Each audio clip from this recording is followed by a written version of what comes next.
Chapter 9. Here, Queen Coral said, taking a strand of pearls off her own horns. You are so unadorned, my beautiful dragonette. I have to start making up for all the presents I missed giving you. She leaned forward and draped the pearls around Tsunami's neck. They were heavy and smooth, sliding coolly across Tsunami's scales. My first treasure. It was a strange thrill, having something of her very own. All dragons loved treasure. It was the only thing they had in common with scavengers. But this was more than a shiny, beautiful thing. It belonged to Tsunami and nobody else, and it made her look even more like her mother. Tsunami stroked the pearls with her claw and tucked her tail around her back talons. She wished Anemone would stop staring at her. She must hate me, she thought. I would if I were her. She must know I want the throne she thought was hers. But not yet. Now was the time for getting to know her mother. Can we talk alone? Tsunami asked. The 10 dragons were still perched like creepy sentinels, with Shark the creepiest of all. Of course, said the queen. Council, you are dismissed. Moray, send a message to Queen Blister and see how quickly she can get here. As for you, creature, go back to your guard outpost and stay there until someone actually wants to see you. Riptide crouched, nodding, and dove over the edge. Tsunami leaned out to watch him swimming into the tunnel. What's wrong with Riptide? She asked, as the other 10 dragons also flew away in a thunderclap of wing beats. I thought he was nice. Oh, no, Queen Coral said with a shudder. He can't be trusted. Webbs is his father. Their bloodline is tainted with betrayal.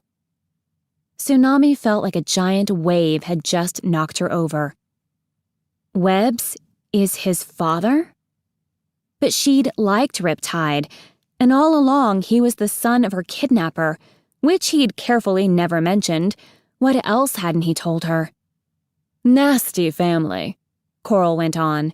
She lashed her tail, nearly hitting Anemone in the head. Not fitting company for royalty by any means. We keep him as far away from us as possible. Poor Riptide, Tsunami thought. It wasn't his fault his father had turned traitor, but he suffered for it anyway. And yet, he had hidden the truth from her, and she didn't like that at all. Was Queen Coral right about him? Surely she knew her own subjects better than Tsunami did. But there was still a part of Tsunami that hoped she'd see him again. She glanced at Anemone. So, we were saying, alone? Oh, no. Anemone never leaves my side, Queen Coral said. She reached over and lovingly patted the little dragonette's head. I finally got a living daughter, and I'm keeping her that way. By watching me every second, Anemone said. She widened her eyes at Tsunami, who wondered if she'd imagined a hint of sarcasm in her sister's words. And now I have 2 daughters, Queen Coral said proudly. Possibly 4 by the end of next week, if Tortoise does her job right. She gave Tsunami a worried look. Maybe we should make a harness for you too, dear. Oh no, that's all right, Tsunami said, eyeing the straps that lashed Coral and Anemone together. I've managed to take care of myself up to now. I promise I'll stay alive. Much as she already loved her mother, she could not imagine being attached to anyone every moment of every day. Said the queen. Well, we'll think about it. She studied Tsunami's shoulders, as if she was mentally measuring her for a harness anyway. I have to tell you something, Tsunami said, hoping to change the subject. I don't know the underwater language. Webbs never taught it to me. Queen Coral stared at her. What is wrong with that dragon? She growled. It's all right, sweetheart. We'll have Whirlpool teach you. He's a terrific teacher, right, Anemone? Anemone shrugged. So, what do you know? Queen Coral asked. Did they teach you anything? Of course, Tsunami said. She didn't want her mother to think she was unfit to be queen. We had lots of battle training, and Webbs taught us the history of Pyria. We learned all about the Scorching and how the tribes were founded and how we nearly wiped out the scavengers. And he did geography too. Dune taught us hunting. Kestrel was supposed to teach different tribes' strengths and weaknesses, but mostly she just yelled and tried to set us on fire a lot. Anemone's eyes were bright with interest. "Why don't I get to learn those things, Mother?" she asked. "You will, dear," said Queen Coral, "when I think you're ready." "What do you study?" Tsunami asked. Anemone glanced up at her mother. "How the council works," she said. "Aquatic, of course. How to interpret battle reports and order our defenses. Managing the food supply and the treasury, although the council commanders really do all that." "It's still important to stay on top of them," purred the queen. "Dragons do their best work if you watch them closely the whole time." "But mostly I'm stuck in training sessions with Whirlpool," Anemone said. Her wings drooped. "For what?" Tsunami asked. "Aquatic?" "Never mind, dear," Queen Coral interrupted. "You'll see eventually.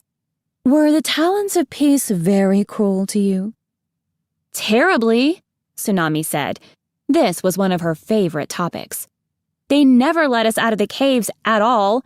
They acted like we were brainless snails. Nobody ever listened to me. And they wouldn't tell us anything about our families or where we came from.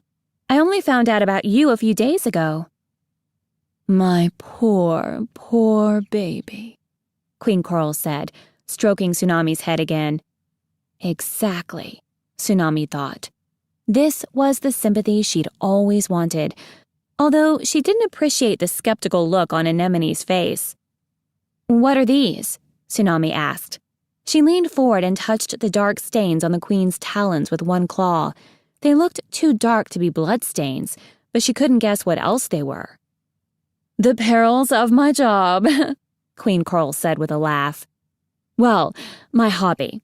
My art, you might call it. I should show you." She sprang to her feet, tugging Anemone up with her. "And then you can meet Whirlpool. You'll adore him. He's just the most wonderful, brilliant young dragon." Tsunami was nearly certain she caught Anemone rolling her eyes. She followed the two of them down 4 levels to a floor with low walls and several shapes like large cauldrons molded into the stone.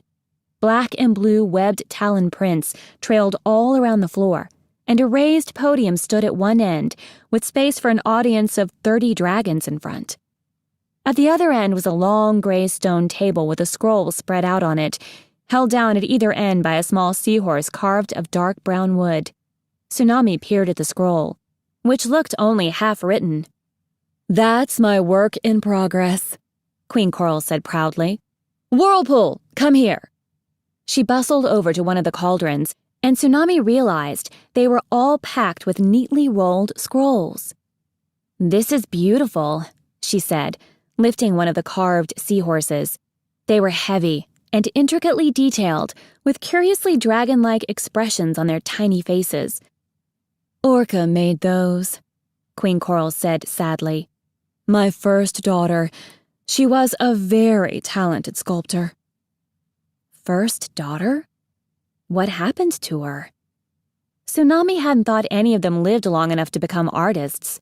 She gave Anemone a quizzical expression, but her sister was watching the queen intently. "I'll ask Starflight later. Orca must be in that lineage scroll he was going on about." A dark green dragon with pale green eyes rose up from the council level. He had a remarkably large gold hoop piercing one ear and dappled light green scales in wave patterns along his back. He also had the same dark stains on his talons. "Your Majesty," he said with an elaborate bow. "And your smaller majesties." His voice was oily and slow, like squids creeping into Tsunami's ears. She guessed this was Whirlpool, although he didn't look particularly wonderful or brilliant. He bowed to Anemone and Tsunami as he settled onto the floor behind the stone table. His eyes almost immediately went from them to the scroll in front of him, and he tilted his head thoughtfully. After a moment, he reached forward and dipped one claw into a small pool of black ink in the top corner of the table. With the ink, he scratched a few more words at the point where the scroll went blank. "Oh," Tsunami said, glancing from his talons to her mother's. "Oh, it's ink."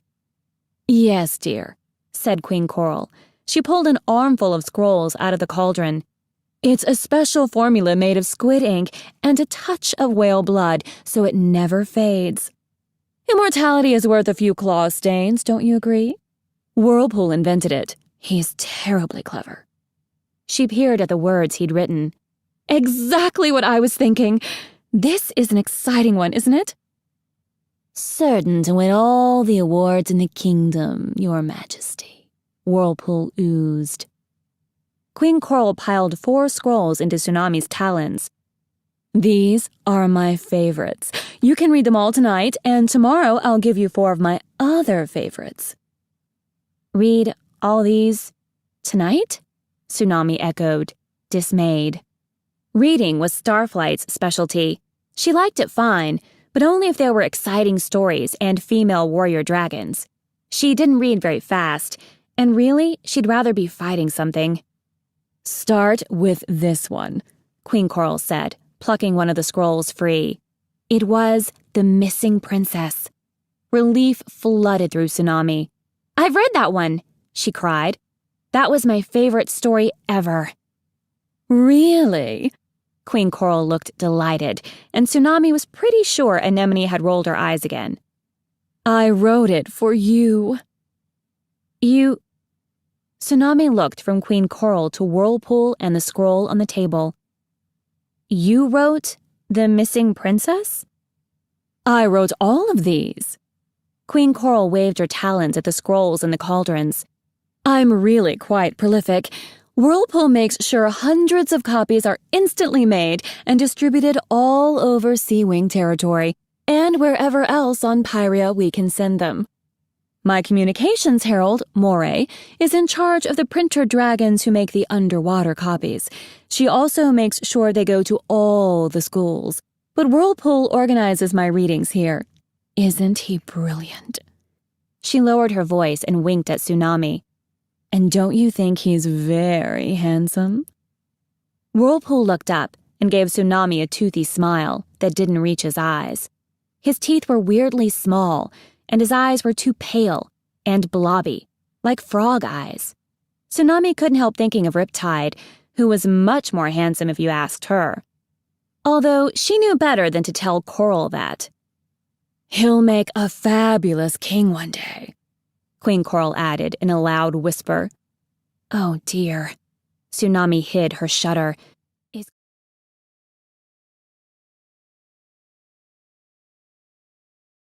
Queen Coral throwing him at me?" She glanced at Anemone and saw the little dragonette quickly erasing a hopeful expression from her face. She bet Anemone could clear up a lot of mysteries if Tsunami could get her alone for a moment. Too bad that was impossible. "Your Majesty?" They all turned and found another council dragon hovering in the air behind the queen, with a smaller dragon beside her. "I'm sorry to interrupt, but Urchin just arrived with strange news. I knew you'd want to hear it right away." "Of course, Moray," said Queen Coral. "You always know what's best." Moray's scales were the same dull gray-green as Shark's, and her eyes were also small and colorless. Tsunami wondered if they were related. The council dragon pressed her snout into a brief, smug look. "That's because I have had excellent training at the side of the most wonderful queen in Pyrene history," she said. Oh my word, Tsunami thought. This time she was able to catch Anemone's eye, behind the queen's back, to make an "is she serious?" face. Anemone looked startled for a moment, then made a face back that Tsunami was pretty sure meant, "Believe me, it gets worse." Moray went on. "Apparently, a dead dragon has been found only a few islands from the Summer Palace." "Oh, how sad," said Queen Coral with a little yawn. She glanced at her scrolls as if she wanted to get back to them. "What happened to him?" "Her," said Moray. Moray. "And we don't know yet, but the strange part is that it's not a sea wing. It's a sky wing." "What?" Queen Coral leaped to her talons. "That close to the palace?" She snapped at the air and spread her wings. "Get Shark and Piranha and take me to the body, now." The queen shot into the air, with Anemone flapping wildly to keep up. Tsunami dropped the scrolls and jumped after them, flying in a tight spiral down to the water. This was her chance to see the queen in action. She thought she heard someone shout her name as she splashed down. Sunny? Or Clay? The water rushed into her ears, muffling the cry. They didn't have to worry. She wouldn't be gone long. They'd be safe here. Shark whipped past, churning up the water as he charged into the tunnel ahead of her. He was between her and Coral now, but Tsunami wasn't going to let that stop her. She swam after them as fast as she could. She felt another dragon close on her tail, but didn't turn around or slow down. It felt like only moments later, when Tsunami's snout emerged into the golden kelp curtain, she followed the eddies left by the dragon tails ahead of her and realized they weren't going to the surface. So they weren't flying to the body, they were swimming there. Which made sense. They were sea wings, after all. All right, I can do this. Tsunami ignored how tired her wings felt and beat them harder, determined to keep up. Even so, the two dragons behind her quickly passed her, Moray and another from the council, who she guessed was Piranha. She saw both dragons dip down in the water and suddenly speed up. Despairing, she tried to do the same thing, tipping her wings to dip down to the same level. A fierce current immediately caught her up and shoved her along after them. For a moment, Tsunami struggled against it. She didn't like being caught by anything stronger than her. But then she realized the other dragons were using it to travel faster, and she'd have to do the same thing if she wanted to stay with them. Slowly, she relaxed and let the current sweep her along. It gave her a chance to look around. A school of black fish with silver speckles shot by overhead, like a flock of crows or nightwings, spinning and whirling in shifting formations. Large, translucent mushrooms sprouted from the ocean floor, with tiny orange fish clustered around them. A pulsing, reddish-pink octopus wobbled by, and Tsunami wondered if they were delicious. They were definitely slow enough to catch. Out of the corner of her eye, she spotted movement behind a swarm of iridescent jellyfish. She squinted and realized it was Riptide, following her from a distance. She lifted one of her wings and waved to him, and after a moment, he sheepishly waved back. She didn't know what he was supposed to be doing, but this probably wasn't it. Still, she kind of liked having him there, so she wasn't going to tell Coral on him. Not until she decided how mad she was about the Webbs being his father secret anyway. They swam for what felt like miles, over wide stretches of algae-covered coral reef that looked like ancient stone ruins, palaces and temples that had collapsed long ago. Occasionally, a large greenish-silver fish would dart up, swim alongside Tsunami for a moment, notice her with a start of alarm, and flash away again. She was hungry, but too tired to try eating any of them. Even with the help of the current, Tsunami felt ready to collapse. Finally, up ahead, she saw Moray and Piranha sweep up to the surface. Relieved, she struggled out of the current and followed them into the air. Queen Coral was already standing on a large, craggy boulder that jutted out of the sea at the base of an enormous cliff. Anemone was crowded onto a tiny outcropping beside her. Not far away, a seal edged nervously into the water, trying not to attract their attention. Waves pounded the rocks, roaring like angry dragons, and spraying salt water over everyone who was clustered around the queen on smaller rocks. Tsunami found a jagged black rock the right size for her and clambered up. For a moment, she just breathed, happy not to be moving. She had no idea how she'd make it back to the summer palace. Deal with that later. Far off to the north, she saw a bank of dark clouds huddled on the horizon, muttering and flashing. "She's been dead a day or two," Shark said grimly. "Killed quite violently, by the looks of it." Tsunami glanced down at the broken red body snagged on the rocks. Shark was leaning over the corpse, inspecting the deep slashes across the throat. He shook his head and stepped back. A bolt of shock and terror shot through Tsunami. She knew this Skywing.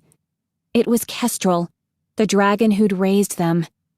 Kestrel was dead, and somebody had clearly murdered her. Chapter 10. Tell. Don't tell. Mother needs to know who it is. But what if she thinks we killed her? Tsunami didn't know what to do. It was too strange a coincidence, Kestrel turning up dead a few islands away at the same time as the Dragonettes arriving at the Summer Palace. If Tsunami admitted she knew her, wouldn't her mother's first thought be that the Dragonettes had killed her themselves? After the way her friends had been looking at her lately, Tsunami didn't want to risk getting a similar reaction from her mother. The, "What kind of dragon are you really?" and "Can you be trusted?" and "Who else might you attack?" looks. She worried about it all the way back to the Summer Palace. Mercifully, they flew back, giving Tsunami's swimming muscles a rest. But in the bustle of orders and flying messengers, there wasn't a moment to talk to the Queen on her own anyway. Back at the palace, Queen Coral told Tsunami to wait for her and took a few council dragons off for a war meeting. Tsunami sat on one of the pavilion pillars, watching dragons dart about. Who would kill Kestrel? Apart from Glory or me, that is. She glanced at the cave where her friends were being held, where guards were still posted outside. She knew she should go check on the other dragonettes, but what would they think when they heard about Kestrel? What if her friends decided it wasn't safe here? Starflight might convince the others that Kestrel's murderer could be nearby, waiting to kill them too. He'd talk them into leaving the Kingdom of the Sea, and Tsunami wasn't ready for that. They were all too mad at her right now to listen to sense, and they were probably pretty grumpy about being stuck in a guarded cave all afternoon too. It'd be better to wait and tell them everything after they had a chance to see how wonderful it could be here. Tomorrow, she'd ask her mother to bring them out for a feast or something, and that would cheer up at least a couple of them. Yes, that's a better plan. Avoid them until tomorrow, then tell them everything. Besides, she was so tired. Darkness had fallen as they flew back to the Summer Palace, and now the cavern was lit only by trails of glowing